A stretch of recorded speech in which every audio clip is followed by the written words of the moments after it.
Welcome to Just Asia, AHRC TV's weekly human rights program. These are the headlines. Criminal disdain for human life sees more deaths in Indian fire. Indonesia sees violence and unrest after Widodo's victory announced. South Korea's democracy activist Eugene So passes away. National Assembly passes resolution against forced conversions in Pakistan. Hundreds of couples wed in Taiwan after same-sex marriage is legalized. Hong Kong commemorates Tiananmen massacre.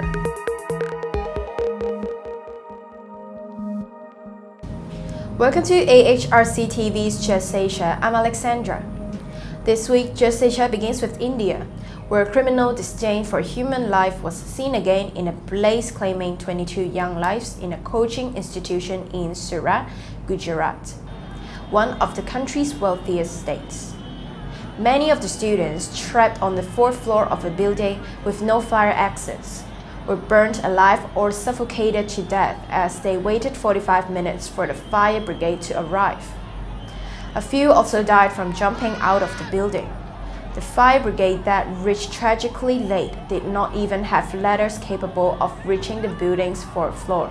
This in the state that boasts the world's tallest statue, a staggering 281 feet high statue of India's first Deputy Prime Minister, Sardar Vallabhbhai Patel. India sees nearly 15,000 deaths due to the fires in public and private buildings. The common factor in all these fires is violation of safety rules, as well as ignored warnings by both the building management and the fire department, often in collusion for bribes. Even in the Surat tragedy, the fire department reportedly ignored the building's various fire risks. It is high time for the Indian authorities to crack down on the nexus that allows such blatant violations because of corruption benefiting both sides. If the authorities fail to do so, the judiciary must intervene and serve an exemplary punishment to both. Next, Indonesia has seen unrest and violence leading up to the announcement of the election results. After the Election Commission announced incumbent President Joko Widodo as the winner of the presidential elections, opposition candidate Prabowo Subianto challenged the result. Prabowo's supporters urged people to converge in Jakarta in protest. 6 protesters died, hundreds of protesters were arrested, and 257 protesters were named as suspects under the Indonesian Penal Code. Many Prabowo supporters were charged and detained under the Treason Act of the Penal Code. President Joko Widodo, Indonesia's chief of national police, as well as various religious leaders, have requested all citizens to respect the final poll results. Various national human rights groups have also urged the government to set up an independent team to investigate the clashes.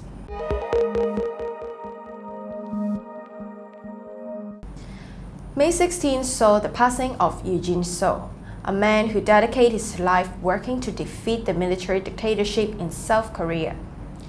Eugene passed away in the USA, of which he was a citizen. He had been living in Cambodia, where he contracted an illness that weakened him considerably. Eugene was a student in the US when the 1980 Gwangju uprising against the military dictatorship occurred in South Korea. The news of the uprising and the resultant military reprisal changed Eugene's life. From then on, he became a staunch advocate for democracy and justice. After democracy was established in South Korea and 2 former presidents responsible for the Gwangju massacre were convicted, Eugene made it his commission to share the Gwangju story with others in Asia, encouraging them to fight for democracy in their own countries. When the former military dictator's daughter, Park Geun-hye, was elected as president of Korea, Eugene was greatly disappointed with the voters. Eugene saw greedy materialism as having replaced the idealism of the generation that attached so much value to defeating militarism. It was at this stage that Eugene left South Korea and took up residence in Cambodia. Just Asia speaks to Basil Fernando for his thoughts on Eugene So. Eugene So passed away on the 16th of May 2019. He has devoted his life from 1980 totally to fight against militarism, to build solidarity for political prisoners and others who are made to suffer for their opposition to the military, and also to spread the message of those who sacrificed their life at the Gwangju uprising. After the democracy's arrival under Kim Dae-jung, he devoted his life to spread the message of Gwangju uprising to other countries, particularly the Asian countries. He is a true democrat who thought it is worthwhile to sacrifice life for the betterment of others through development of institutions of democracy.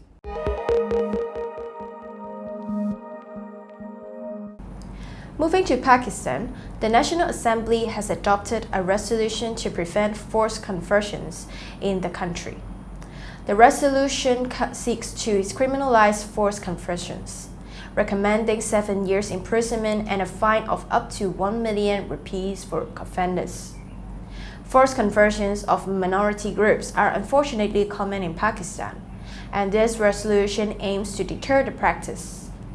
According to the Human Rights Commissions of Pakistan, some 1,000 cases of forced conversions of Hindu and Christian girls were reported in Sindh province alone last year.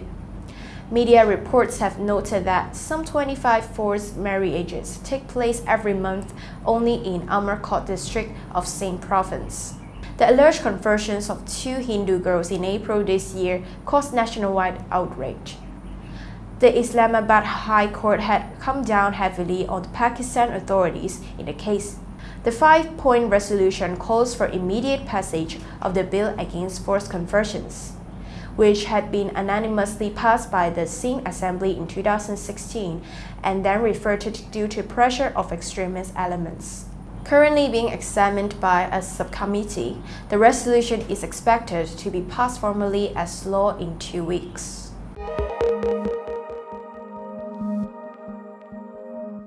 Taiwan became the first country in Asia earlier this month to legalize same-sex marriage.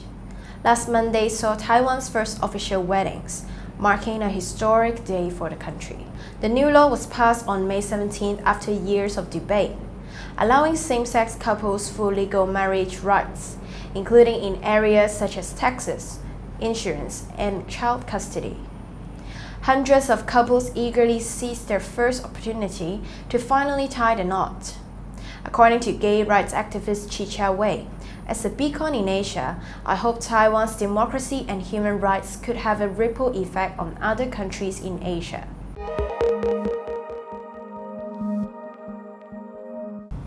In Hong Kong, more than 2,000 people marched last Sunday to mark 30 years since the Tiananmen massacre in Beijing. Between June 3 to 4, 1989, thousands of unarmed protesters and onlookers were killed as the Chinese military retook Tiananmen Square after months of student-led protest. Any commemorations of the bloodshed are strictly prohibited in China. Groups such as the Tiananmen Mothers are pressured to stay quiet about the children they lost, while others are detained and punished for making even subtle tributes to the occasion. Hong Kong, however, hosts annual vigils and other events to pay tribute to those who lost their lives and to recall the spirit of the protest. This year, demonstrators in Hong Kong took the streets holding yellow umbrellas that read, "Support freedom, oppose evil laws." Some people carried a black coffin, while others wielded white crosses. The march had additional significance as opposition to a proposed extraditional law, widely seen as eroding Hong Kong's independent legal system. Revisions to the law would make it easier to send criminal suspects to mainland China, where critics say they could face vague national security charges and unfair trials. Recently, we are facing the challenge of this. which affects our basic freedom and liberty, said Albert Ho, chairman of the Hong Kong Alliance in support of patriotic democratic movements of China.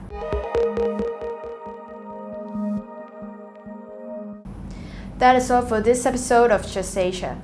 For more on this and other issues, please visit www.humanrights.asia or www.ahrc.asia/justasia. Thank you for watching and see you next week.